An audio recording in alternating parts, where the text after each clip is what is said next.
As a writer, as an artist, over time, you develop your own style, your own unique way of doing things. And I feel like the way that I write is very unique, but I do want to give some tips as to what I do, and maybe it could help someone else out there. So I think that we're going to say every Tuesday, I'm going to drop a video with some writing tips for you guys. So you guys can get from idea to paper to published. So anyways, let's talk about my unique writing style. Number one, I do not do anything with a plot chart. I literally think about some characters' names, what idea I want the book to be centered around, and I start writing. And that's how it goes. So if you ever read any of my books, then you know my books always have a lot going on. And that's just for the simple fact I just write as I go. Whatever I think about, something interesting that I can add to the plot. I love a good plot twist. That's what I'm going to do. I don't start with the goal in mind. I don't start with a plot in mind, how this is going to happen. Most time I shock myself with what's happening in the book. I'm like, dang, I didn't know that character was going to go through all of that. But by the end of the book, it always turns out really well. I have been writing since the age of 12, so I've really developed this skill well. I'm 31 now, so this skill has been developed over time. It's not something that I really mastered at first. It's something that I really had to learn over time, and I've gotten better with my writing because of it.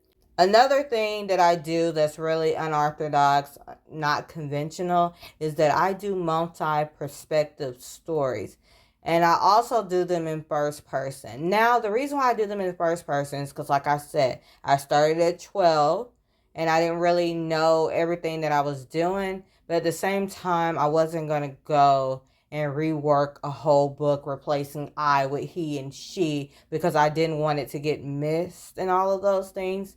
Um, so I say if you're easily confused, I'm not sure if the multi-perspective stories would be for you. I try to make it where the plot flows easily, even through the multi characters.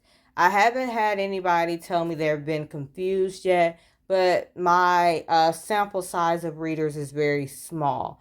And I'll show you what I mean by two perspective stories. Through It All is a story that has two perspectives. It has Joseph's perspective, and this is a shorter story here, and Jeremy's perspective.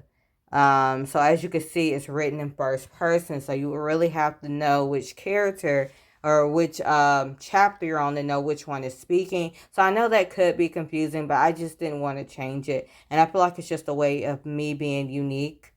And hopefully, you know, other people rock with it too. So that's Through It All. Not all of my books are multi-perspective stories. This one is a single one here. Now Coming to Light, I did a whole lot. There's like 4 or 5 different perspectives of this story. So I know that I'm taking a risk with writing multi-perspective stories, especially doing it in first person. So I understand that, and I understand why you wouldn't want to, you know, be hesitant to give it a chance. But I say start and just see how it goes. I don't think that they are confusing. I think the plot moves very well through the different characters. But again, I'm the writer and I have a small sample size of readers, so I can't really say.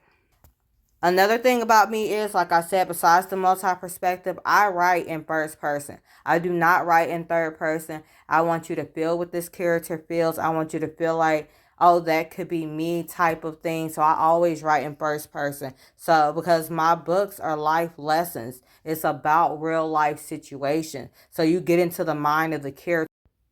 It gives a more personal touch, in my opinion. Now, when it comes to my poetry, I call it jumbled thoughts just because the poetry community is a tough one. You know, they like poems a certain type of way, and I don't feel like I'm a traditional poet, I will say. Poetry is not like my top writing skill, I'll say, by any means. Writing my fictional stories is my jam, but I enjoy stringing together words, just making things flow into a line. So that's poetry for me, and I call it my jumbled thoughts for that reason. Because I just don't want to be like, it's poetry, and everybody like, no, that's not poetry. So I just say these are my jumbled thoughts. But, you could say they're poems as well. But again, that's a part of my unique writing style. I hope you guys learned a little bit more about Jocelyn Nicole today.